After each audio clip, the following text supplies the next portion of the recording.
Hello, Cowboys Nation. Welcome to another video. And without further ado, let's get to another round of news from America's team. Cowboys granted Jadeveon Clowney the one wish he's waited years for. After the Dallas Cowboys got a walk-off win in overtime against the New York Giants, Jerry Jones announced the team had signed veteran and former number 1 overall pick, Jadeveon Clowney. There are not many other things that can provide better regular season catharsis than a nice win and a big free agent signing back-to-back. Clowney is unofficially the Cowboys' response move to trading away pass rusher Micah Parsons to the Green Bay Packers as they've struggled defensively in the first 2 games, especially up front. But Clowney isn't just focused on helping fill the void left behind by Micah Parsons. He wants to play under the lights and on national TV. The Athletic's John Macho transcribed Clowney's full answer. Jadeveon Clowney wanted to play with Cowboys to play in primetime games. I got 7 primetime games to prove and show the world. That was my whole thought on coming down here. I get to play primetime and put myself out there again. Sky is the limit again for me. I don't feel like I'm getting old. Turn Crawford just beat somebody at 37 years old. I got a lot left in the tank. After playing under the lights in the very first game of the regular season, the Cowboys still have 5 additional primetime matchups this season. On top of that, they play in the national spotlight on Thanksgiving, as well as in the noon slot on Christmas Day. A Netflix production. That makes it 7 more times that Clowney is going to be able to play in the spotlight with the Dallas Cowboys, who are always in the NFL spotlight, it seems. It may seem like a silly thing for Clowney to say, but think about the fact that a former number 1 overall pick of his caliber is still sitting in NFL free agency here in the middle of September. Clown has been a productive player over the course of his career.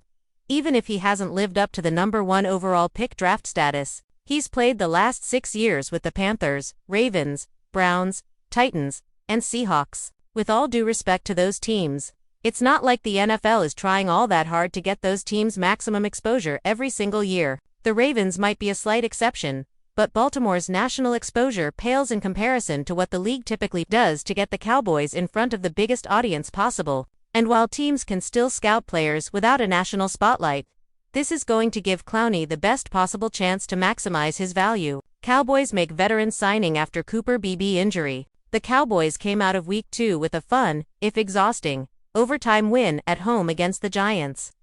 42-37 in overtime, but also came out with some injury concerns. None so big as the ankle injury suffered by second-year center Cooper Beebe, who figures to be out for 6 to 8 weeks. Cowboys Vice President Stephen Jones said this week that the hope is the Beebe will be on the shorter end of that timeline, which means he could be back before the end of October. Cowboys backup Brock Hoffman will step into the void and replace Beebe as he did in Week 2. Hoffman has been with the Cowboys since 2022 and started 7 games last year. But the Cowboys need depth along the line now, and tried to address that on Tuesday by signing veteran offensive lineman Wesley French and moving him to the practice squad. ESPN's Todd Archer noted on Twitter X that the Cowboys are adding Wesley French to the practice squad after a workout Tuesday. He spent time with offensive coordinator Clayton Adams in Indy. Needed depth with Cooper Beebe injury. Adams was the line coach with the Colts, where French was for the past 3 seasons after joining the team as an undrafted free agent out of Western Michigan. He was cut by the Colts late last month ahead of the 53-man roster deadline. French played 17 games and made 3 starts for Indianapolis in 2023, playing 24% of the team's offensive snaps that year. While the Cowboys have been hoping to get as much playing time for their young offensive linemen, Beebe and tackle Tyler Geaton are second-year players and guard Tyler Booker is a rookie. That experiment has been shaky at best. Beebe rates only a grade of 53.9 at Pro Football Focus, 30th out of 33 centers in the NFL, while Geaton is at 36.5, 65th out of 68, and Booker is at 53.0, 49 out of 69 guards. Perhaps getting Hoffman back in the mix might do well to add some veteran experience to the line. Coach Brian Schottenheimer expressed confidence in Hoffman in the wake of Beebe's injury,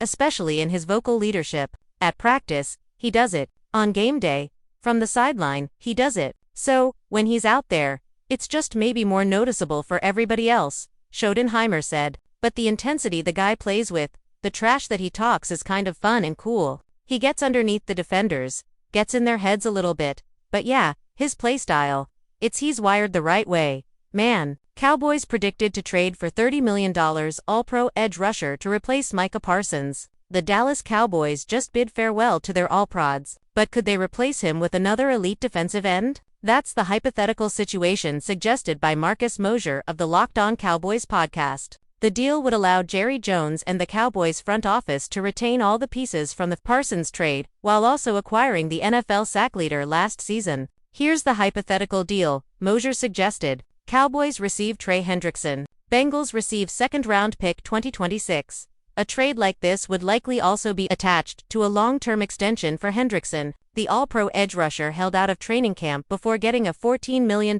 raise for this season, bringing his number to $30 million in the final year of his deal. If you're the Cowboys, could you make the argument he's not Micah Parsons, but he's $15 million cheaper? He's had more sacks over the last couple of years, Mosher said.